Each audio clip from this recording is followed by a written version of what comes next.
ಜಾರ್ಖಂಡ್ ಮಾಜಿ ಸಿಎಂ ಶಿಬು ಸೋರೆನ್ ವಿಧಿವಶರಾಗಿರುವಂತಹ ಹಿನ್ನೆಲೆಯಲ್ಲಿ ಅಂತಿಮ ದರ್ಶನವನ್ನು ಪಡೆದಿದ್ದಾರೆ ಪ್ರಧಾನಿ ನರೇಂದ್ರ ಮೋದಿ. ಆಡಳಿತ ಮತ್ತು ವಿಪಕ್ಷ ನಾಯಕರಿಂದ ಇವತ್ತು ಸಂತಾಪ ಸೂಚನೆ.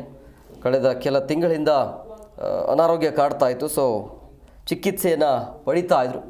ಚಿಕಿತ್ಸೆ ಫಲಕಾರಿಯಾಗದೆ ಇವತ್ತು ವಿಧಿವಶರಾಗಿದ್ದಾರೆ. ಹಾಗಾಗಿ ಪ್ರಧಾನಿ ನರೇಂದ್ರ ಮೋದಿ ಅವರು ಸಂತಾಪವನ್ನು ಸೂಚಿಸಿದ್ದಾರೆ.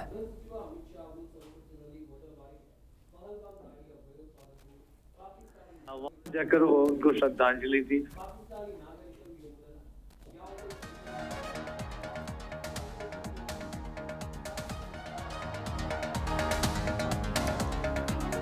ಮೂತ್ರಪಿಂಡ ಸಂಬಂಧಿತ ಸಮಸ್ಯೆಯಿಂದ ಬಳಲ್ತಾ ಇದ್ದ ಸೊರೆನ್ ಅವರನ್ನು ಜೂನ್ ಕೊನೆಯ ವಾರದಲ್ಲಿ ದೆಹಲಿಯ ಗಂಗಾರಾಮ್ ಆಸ್ಪತ್ರೆಗೆ ದಾಖಲಿಸಲಾಗಿತ್ತು. ಅಂದಿನಿಂದ ಆಸ್ಪತ್ರೆಯಲ್ಲಿ ಚಿಕಿತ್ಸೆಯನ್ನು ಪಡಿತಾ ಇದ್ರು. ಆದರೆ ಚಿಕಿತ್ಸೆ ಫಲಕಾರಿಯಾಗದೆ ಇವತ್ತು ಇಹಲೋಕ ತ್ಯಜಿಸಿದ್ದಾರೆ. ಜಾರ್ಖಂಡ್ ಮುಕ್ತಿ ಮೋರ್ಚಾ ಸ್ಥಾಪಕ ಪೋಷಕರಾಗಿರುವ ಶಿಬು ಸೊರೆನ್ 38 ವರ್ಷಗಳ ಕಾಲ ಪಕ್ಷವನ್ನು ಮುನ್ನಡೆಸಿದರು. ಅಲ್ಲದೆ ಜಾರ್ಖಂಡ್ನಲ್ಲಿ 3 ಬಾರಿ ಮುಖ್ಯಮಂತ್ರಿಯಾಗಿ ಸೇವೆಯನ್ನು ಸಲ್ಲಿಸಿದರು.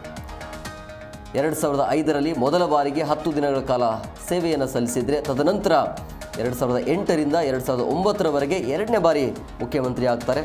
ಇನ್ನು 2009ರಿಂದ 2010ರವರೆಗೆ 3ನೇ ಬಾರಿ ಮುಖ್ಯಮಂತ್ರಿಯಾಗಿ ರಾಜ್ಯವನ್ನು ಮುನ್ನಡೆಸಿದರು. ಜೊತೆಗೆ ಇಂಡಿಯಾ ಮೈತ್ರಿಯ ಒಂದು ಭಾಗ ಕೂಡ ಆಗಿದ್ದಾರೆ.